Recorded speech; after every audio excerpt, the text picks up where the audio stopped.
Uttarakhand police constable and forest guard. So आज हम बात करने वाले अपने टॉपिक के अंदर जिसमें ज़िला सीरीज़ होने वाला है। काफ़ी इंपॉर्टेंट सेशन है और आज हम डिस्कस करने वाले बागेश्वर को, ठीक है, जो कि एग्जाम के पर्पज़ से बोला रिलेवेंट है, ठीक है। जो एस्पिरेंट यहाँ पे प्रिपरेशन कर रहे हैं उनके लिए काफ़ी इंपॉर्टेंट है और साथ ही ये रिविजन का काम कर रहा है क्योंकि सभी एस्पिरेंट यहाँ पे पढ़ रहे होंगे, ठीक है। तो कंटेंट में यहाँ पर चीज़ें बहुत इंपॉर्टेंट डिस्कस करने वाला और मैंने ऐसा आपको कंटेंट बनाया है। आपकी बुक सही है लेकिन आपको ईजी करा है, आपके पढ़ने का तरीका बदला है कि कैसे आप चीज़ों को लॉन्ग लास्टिंग तरीके से रखोगे। क्योंकि एग्जाम में सर सभी एस्पिरेंट कहते हैं कि सर हम ना स्किप कर जाते हैं माइंड से, तो कैसे हम तैयार करें, कैसे अपने अपने टॉपिक को इंपॉर्टेंट करें।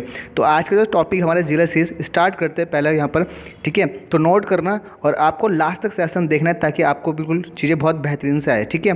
तो स्टार्ट करते हैं आज का यहाँ पर जो टॉपिक है बागेश्वर, ठीक है। तो सबसे पहले हम बात करने वाले हैं बागेश्वर ज़िले के ऊपर। तो जिला सीरीज है, ठीक है। तो बागेश्वर जो है यहाँ पर इंपॉर्टेंट है, ठीक है भाई। और बागेश्वर का जो नाम है पहले क्या उत्तर का वाराणसी और व्याघ्रेश्वर भी कहा गया है, ठीक है। यहाँ से इंपॉर्टेंट फैक्ट के बारे में बात करने वाले। तो ये बागेश्वर का ज़िला का जब गठन हुआ है तो कब हुआ था? 15 सितंबर 1997 में, 15 सितंबर 1997 में इसका क्या हुआ था? ज़िला के गठन हुआ था भाई, ठीक है। अगर मैं बागेश्वर की बात करूँगा तो ये कहाँ पर है, इसके कौन से ज़िले टच कर रहे हो? तो पिथौरागढ़ है, ठीक है भाई, और एक अल्मोड़ा है, ठीक है, एक अल्मोड़ा है और एक सर आपका चमोली है भाई, ठीक है। तो चमोली, तो तीन ये ज़िलों के बीच में है यहाँ पर बागेश्वर, ठीक है। तो इंपॉर्टेंट से फैक्ट की बात करने वाले। अब मैंने इसको आपके दिमाग में फिट करने के लिए ऐसा पिक्चराइज किया गया ताकि आपको बहुत ईजी लगे, ठीक है। क्योंकि मेरा काम है आपका काम को ईजी करना भाई, ठीक है। अगर मैं बात करूँगा बागेश्वर की या बागेश्वर की, तो यहाँ पर इसका नॉर्थ है यानी कि जो उत्तर है, ठीक है। उत्तर में इसका कैसा आपका सूरज कुंड है। तो बागेश्वर में जो उत्तर में कौन सा है? सूरज कुंड है, ठीक है। अगर मैं साउथ की बात करूँ तो यहाँ पर दक्षिण में क्या आपका अग्नि कुंड है भाई, ठीक है। तो एग्जाम में पूछ सकता है कि बागेश्वर के दक्षिण में कौन सा स्थित है या कौन सा कुंड स्थित हो? अग्नि कुंड है भाई, ठीक है। अगर मैं बात करूँ पूरब की ओर तो पूरब में आपको भीलेश्वर पर्वत है। तो भीलेश्वर पर्वत कहाँ है सर? बागेश्वर में, ठीक है।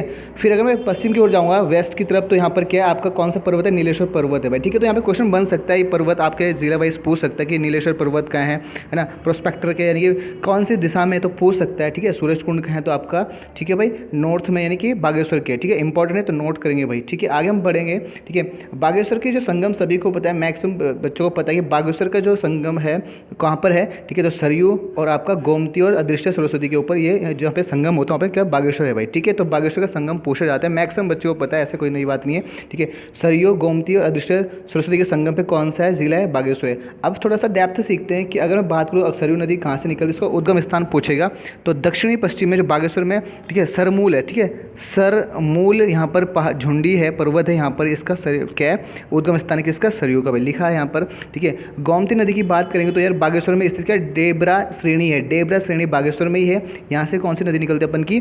गोमती नदी निकलती है भाई, ठीक है। तो इसका उद्गम स्थान भी पूछ सकता है आपसे।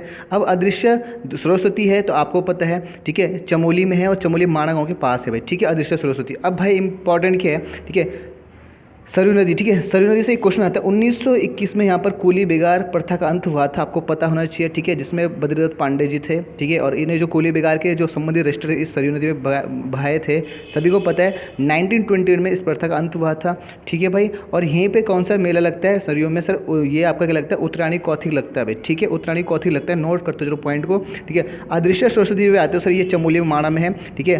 अदृश्य सरस्वती में यहाँ पर जब अलकनंदा के साथ मिलती है तो यहाँ पे कौन सा प्रयाग बनाती है? केशव प्रयाग। कौन सा बनाती है बेटा जी? केशव प्रयाग बनाती है, आप नोट करना। और इस सरस्वती नदी के ऊपर कौन सा पुल है? तो भीम पुल भी है भाई, ठीक है। भीम पुल भी किसके ऊपर है? अदृश्य सरस्वती के, यानी सरस्वती नदी के ऊपर क्या? चमोली में केशव प्रयाग, यानी एक नोट कर लेना कौन सा प्रयाग है? केशव प्रयाग। अदृश्य सरस्वती या सरस्वती अलकनंदा के संगम पे कौन सा है? और प्लस जो भीम पुल है वो भी कहाँ है? चमोली में है। और यहाँ पर याद रखना कि वो कौन सी नदी के ऊपर है? सरस्वती नदी के ऊपर है भाई, ठीक है। तो ये आपका इजी फैक्ट है। आगे हम बढ़ते हैं यहाँ पर, ठीक है। अब नील पर्वत का है सर, आपका नील पर्वत पे बात करेंगे तो भाई यहाँ पर ये भी आपके बागेश्वर में, और यहाँ पे मैंने नोट किया इस स्थान को शिव और नाभि के रूप में जाना जाता है, जिसको वाणेश्वर या बागेश्वर या बागनाथ भी कहते हैं, ठीक है। तो तीन नाम है, वाणेश्वर, ठीक है, या बागेश्वर या बागनाथ भी कहते हैं, ठीक है। तो शिव नाभि के रूप में, शिव नाभि के रूप में यहाँ पर जाना जाता है, ठीक है।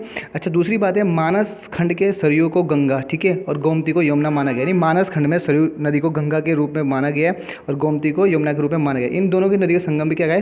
तीर्थराज प्रयाग बताया गया। तो ये इंपॉर्टेंट है बहुत ज़्यादा कि जो सरयू और गोमती के संगम को क्या है? तीर्थराज प्रयाग कहा गया, एग्जाम में पूछा जाता है, ठीक है। और इस नगरी को क्या कहा जाता है? वाराणसी का दूसरा रूप माना गया है इसको, ठीक है।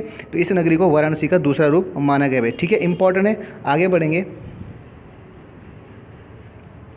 तो आगे कहानी जो है यहाँ पर, ठीक है। उसके बाद सर बागनाथ मंदिर, मैं इंपॉर्टेंट से फैक्ट करने जा रहा हूँ डिस्कस, जिसमें कि आपका कंप्लीट है, ठीक है। बागनाथ मंदिर की बात करेंगे तो भाई ये कहाँ पर है, गोमती और सरयू, सरयू है, ठीक है। गोमती और सरयू के संगम पर है, ठीक है बेटा, गोमती और सरयू के संगम पर है, जिसका निर्माण लक्ष्मी चंद, जो चंद वंश से राजा था, ठीक है भाई, लक्ष्मी चंद ने 1602 में करवाया था भाई, ठीक है। एक क्वेश्चन यहाँ से बन सकता है, बागेश्वर का जो यहाँ पे बागनाथ का जो मंदिर है, तो गोमती सरयू के संगम पे भाई, ये आपको याद करना है। और 1602 में ये लक्ष्मी चंद वंश के राजा ने कराया था भाई, ठीक है।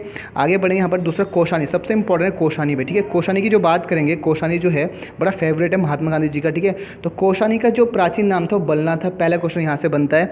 और फिर दूसरी बात करेंगे, जो कोशानी है वो एक पहाड़ी के ऊपर है, जिसका नाम है पिंगनाथ की पहाड़ी, यहाँ पे कोशानी है, इंपॉर्टेंट कर लेंगे, ठीक है। और अगर मैं बात करूँ नदी की, तो यहाँ पे कोशी नदी और यहाँ पे गरुड़ नदी, ठीक है, गरुड़ नदी के संगम पे, यानी गरुड़ और कोशी नदी के संगम पे क्या है, पिंगनाथ की पहाड़ी, और यहीं पे क्या अपना बागेश्वर, सॉरी क्या है, कोशानी है भाई, कोशानी, ठीक है। कर लेंगे इतना फैक्ट। तो यहाँ पे पूछ गए प्राचीन नाम क्या है इसका, बलना है भाई, कोशानी का, ठीक है। अब इसमें और इंपॉर्टेंट फैक्ट आते हैं यहाँ पे क्या क्या है, ठीक है।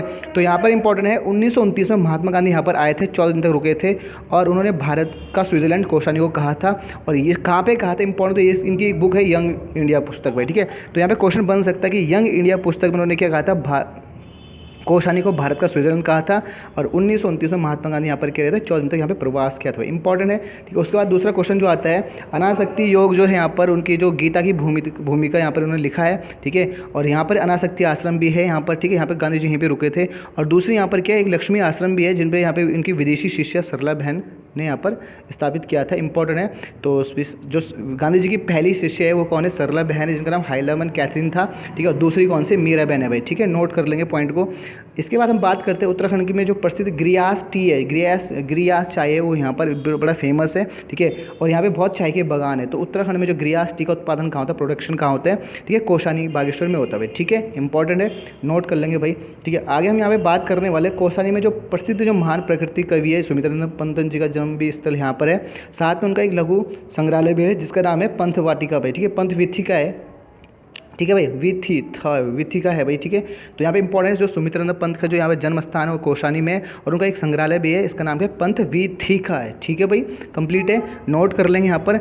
इसके बाद हम बात करते हैं यहाँ पे और जो इंपॉर्टेंट फैक्ट है, कोशानी में एक तो पिनाकेश्वर महादेव है, ठीक है, दूसरा भूरा पिन्नाथ है, और तीसरा है भकोट में, ठीक है। तो यहाँ पे कोशानी में ये बड़ा फेमस है, ठीक है भाई, प्रसिद्ध स्थान है, ठीक है, पिनाकेश्वर महादेव, ठीक है, बुरा पिंगनाथ और भकोट भाई, ठीक है। इसका नाम है सर बैजनाथ का एक समूह है मंदिरों का, आपको पता ही है, ठीक है भाई। तो बैजनाथ एक मंदिरों का समूह है, और बैजनाथ है कहाँ पे, तो गोमती और गरुड़ गंगा के संगम पे भाई, बैजनाथ कहाँ है बेटा, गरुड़ गंगा और गोमती के संगम पे, ठीक है। तो इंपॉर्टेंट है, ठीक है। अब नेक्स्ट हम लास्ट बात कर रहे हैं सर इसका पिंडारी ग्लेशियर पे, ठीक है, ये भी इंपॉर्टेंट है। पिंडारी जो ग्लेशियर है सर यहाँ पर इंपॉर्टेंट है, ठीक है, यहाँ पर बागेश्वर में, ठीक है। इसकी जो हाइट है वो 3 किलोमीटर लंबा है, इसकी जो चौड़ाई है वो कितना है आपका 380 मीटर चौड़ा है, ठीक है। तो इंपॉर्टेंट फैक्ट क्या यहाँ पे होने लगा, उत्तराखंड का दूसरा बड़ा यहाँ पर क्या है, ग्लेशियर है। पहला है आपको गंगोत्री, आपको खूब पता है यहाँ पर, ठीक है बेटा, गंगोत्री है। तो उत्तराखंड दूसरा बड़ा ग्लेशियर है, ठीक है। तो यहाँ पर ही मैंने इंपॉर्टेंट फैक्ट करे आपके, ठीक है, यानी कि 5-7 मिनट में आपको डिस्कस करा दिया, ताकि आप अब यहाँ पे इसका कंटेंट देने का मतलब है कि जो एस्पेंट यहाँ पर बोलते सर कि हमें रिवीजन, तो आप एक बार पिक्चराइज करके चीज़ों देखो, परमानेंट आपको याद हो जाएगी, ठीक है। और दूसरी बात यहाँ पे करूँगा कि आपको क्या करना है, ठीक है, पॉइंट टू पॉइंट यानी point two point relevant content पढ़ना है, ठीक है, जो आपके एग्जाम में कम टाइम में आपको इंपॉर्टेंट हो, ठीक है। तो मेरा एक ही मोटो है कि आपको कम समय में अच्छा सा कंटेंट दिया जाए और आपको हेल्प कर रहे हैं एग्जाम के लिए भाई, ठीक है। तो मिलते हैं नेक्स्ट, तब तक के लिए जय हिंद एंड टेक केयर। तो रिविजन करो, ठीक है, और सेशन को लास्ट तक देखना भाई, ठीक है। Thank you and that's all.